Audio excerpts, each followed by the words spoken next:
We waited 11 years for College Football 25, and while the first year wasn't perfect, EA Sports delivered a really solid experience. Will they deliver an even better game with College Football 26? I've got 10 mistakes they cannot make with College Football 26, including a feature 93% of you have probably forgotten about. One of the most frustrating missing features in College Football 25 was the lack of crossplay in Dynasty Mode. We were able to play other platforms in every single mode except for Dynasty Mode. Even worse was that communication behind it was kind of hidden, and if you weren't actively searching for it or subscribed to my YouTube channel, you'd really miss out on that info. If College Football 26 launches without crossplay in Dynasty Mode, it'll be deemed a major mistake. We've had crossplay in Madden's franchise mode for a ton of years now, and while there are differences between Dynasty and franchise mode, not having Dynasty crossplay in College Football 26 would have EA Sports trending for all the wrong reasons. When EA Sports brought back Team Builder for College Football 25, it was music to everyone's ears. The creations that people have been able to pull off are incredible, and I've even seen my own Cascade Valley team downloaded over 30,000 times to date in the game. And as great as the first year of Team Builder was, it still needs a lot of love. I spent more time tweaking small nuances to my jersey because it didn't show up correctly in the game when I ported it in, or troubleshooting how to get features to actually not give me an error than I probably spent building the actual uniforms themselves. Using stadiums that were already in the game were fine for year one, but we desperately need a stadium creator. I'm not asking for anything that's on the level of MLB The Show's stadium creator, but we would honestly love that. But allowing us to have a selection of generic stadiums that have modular pieces we can kind of plug and play would be a great upgrade to the current system. Above all though, being able to remove all the team-specific branding from a stadium and ensure it's replaced with our team's branding is a must-have. Cincinnati was a super popular stadium in College Football 25 because it really had minimal team branding, but even so, you'd still see their logo on the goalposts. Please make this happen. Did you know that 60% of the people who watch my videos aren't even subscribed? I'm on the road to 300,000 subscribers, so if you're enjoying my content, then I'd love to have you be a part of it and subscribe. There are a ton of players that jump into the college football series with dreams of taking a small program and building them up to being a powerhouse. The journey of taking James Madison to be a 4.5-star program is amazing until I realized that our stadium is still the same. I can't really upgrade my athletic facilities, and there's no real sense of feeling like I've improved my program outside of their prestige rating and the win-loss record. This is why upgrading and customizing our schools is a must. Give us the ability to add another section to our stadium, the ability to add fireworks and light shows on touchdowns, give us the ability to set which crowd stripe will happen at our own home games. Even better, tie certain things to our coach level. When you reach a higher coaching level, that should be able to unlock the ability to select your team stripe pattern for home games, the ability to have cannons, fireworks, lasers during touchdowns to give it a little bit more personalization. Give us that feeling that when we're progressing our school and our coach, that we feel like we're bringing more to the program than we were day one. Now, there's a lot of mistakes that EA Sports needs to avoid with College Football 26, but a mistake that you should avoid is forgetting to use code GGB when you sign up with Underdog. If you love sports like me, you can join Underdog using code GGB to get a free pick plus up to $1,000 in bonus cash. Now, what does that mean? Well, your path to winning some cash just became that much easier, and you can even see one of mine from last week that I cashed in for $125 on Underdog. Simply pick higher or lower on your favorite players for games that are happening, and if you're right, you've got cash coming your way. If you click the link in the description and use code GGB when you sign up, you can get free picks like Steph Curry for the NBA, Baker Mayfield, or Jordan Love in the NFL, and so many more. Whether it's the NFL, NBA, college football playoffs, or something else entirely, make sure to use code GGB to get a free pick and up to $1,000 in bonus cash. No matter your hype level for College Football 25, it was a soul-crushing blow when we found out that importing and exporting draft classes would not be in the game when it returned in July of 2024.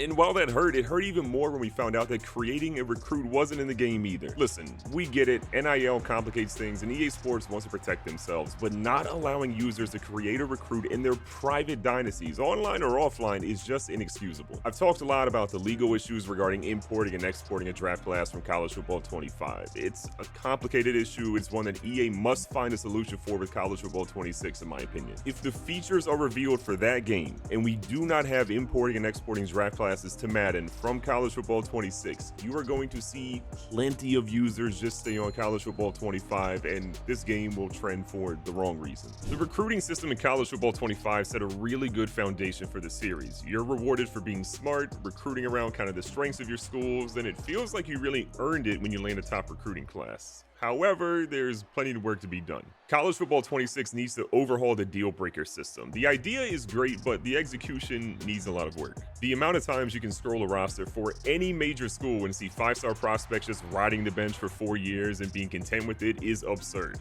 Players really need the ability to develop deal breakers over time, or just increase their requirements for that deal breaker. A 5-star QB prospect might come in as a freshman with proximity to home as their deal breaker, but if they're projected to never play on that roster, they should honestly develop another deal breaker that puts pressure on that coach. Or what about the junior player that comes in, dominates, competes for awards, and is now considered one of the best players in the nation on their team? That team has maybe never won anything, can't really sniff the college football playoffs. That player should be able to develop a deal breaker for a championship contender and then bolt for a major program that could really use their services. And something that frustrated me is that playing time was a deal breaker that maybe impacted some players. That is not the case. Playing time should be a deal breaker for every single player in the game. The level of importance should vary based on the talent of the actual player, their prestige coming out of high school, and the school pitches that they really care about. A college football player that cares about pro potential, brand exposure, and championship contender should have the highest possible desire for playing time. A senior quarterback who has never played more than a few downs should 100% be transferring to a new team that'll give them a chance to start. Oftentimes, either you or the CPU can recruit multiple top-end QBs in the same recruiting class. It's pretty rare in real life that you can bring in a top QB in your roster without the fear of a decommit from another QB waiting in the wings on your roster. If you're trying to sign 2 top QBs in the same recruiting class, there should be a high chance that one decommits and goes back into the recruiting pool. This happens every single year in college football. Listen, the transfer portal in college football 25, I love that it's in there, but that thing needs a whole lot of work. The transfer portal is supposed to be one of the most exciting times of the year in Dynasty Mode. Instead, it feels like I'm 2 hours late to dinner, all the food is cold, there's no cookies or cake left, but if I look really hard, I might be able to find a burger that's almost warm. I mean, there's genuinely not any good prospects in the portal, I feel like 75% of the time. You might be lucky to find a 4-star or 2, but more often than not, it's slim pickings. The real transfer portal gives us 5-star prospects transferring all across the country. Small school stars jump into the portal for a chance to head to a major program to make a name for themselves and hopefully get drafted into the NFL. Players that are tired of being on the bench leave for a chance to prove themselves. And when coaches leave, chaos hits the portal. The transfer portal in college football 25 feels like an annoyance for 4 weeks in game versus a chance to actually change a program. And one of the most annoying aspects of the portal is that you can't encourage transfers until after the transfer portal ends. So instead of allowing us to easily see where those players go, plus easily clear up our roster to see what our real team needs actually are, we're stuck in a weird guessing game.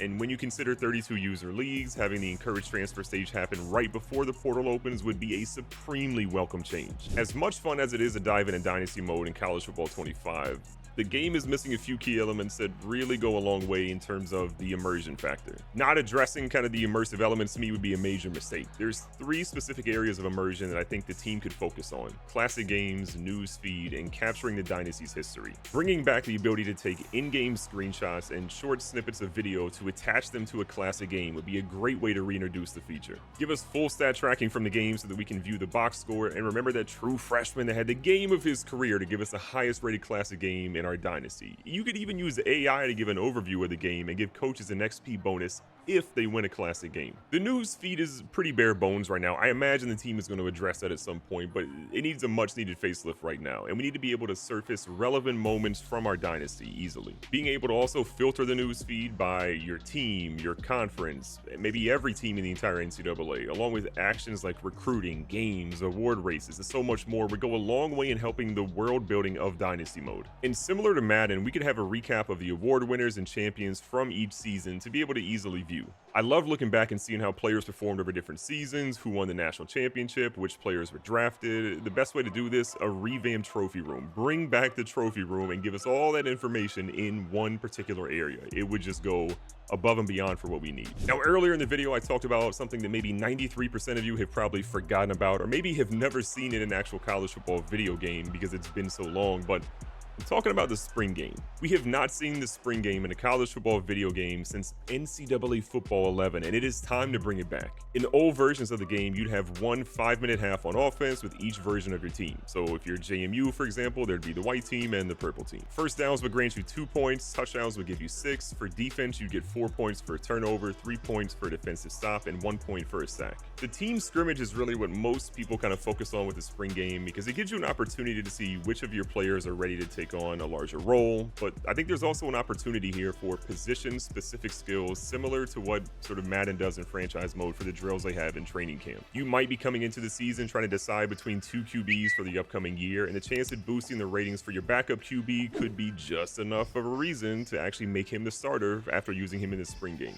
The spring game doesn't need to be a massive part of the offseason, but having it occur at a place where a player could, in theory, transfer would go a great deal in helping storylines impact your Dynasty mode. You could weave in position battles, and then you've got a new feature in Dynasty mode that will have people hyped all season long. Did you know that winning Coach of the Year in College Football 25 doesn't actually have an impact on your coach or the ability to get jobs in the coaching carousel, if you're asking me, and it needs a lot of love for CFB 26. Your ability to get a job in College Football 25 is focused around primarily your coach level and top-end coach archetypes like CEO and program builder. So for example, in the 32-user online Dynasty that I run with my viewers in my Maybe Next Year Discord, I took JMU from a 1.5 to a 4.5 star prestige school. Across 6 seasons, I only lost 7 games. I won a national championship. I lost another national championship. I won the Sun Belt twice, moved to the ACC, and won that 3 times.